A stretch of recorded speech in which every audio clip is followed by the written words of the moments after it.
Gentlemen,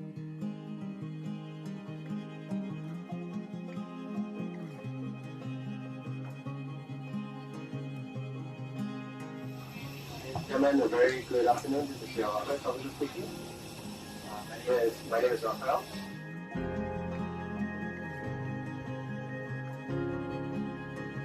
Again, I'd like to welcome you aboard the Jetstar Asia Flight 3K558 to Singapore.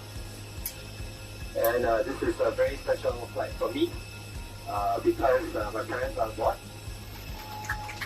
And this is the first time in my life that they'll be on a flight that I'll be flying. I don't know if they know it yet, but hi Pa, hi Mom. Surprise! I love you.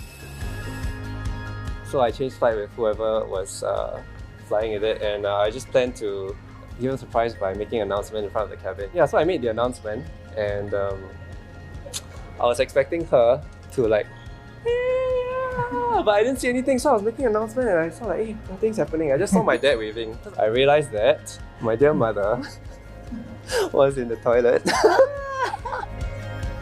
I heard his voice. I said, eh, that's my son's voice. I used to tell him, reach for the sky. Because I feel very great and very proud of my son. Oh, It's a very proud moment for me, and I thank all of you for being part of it.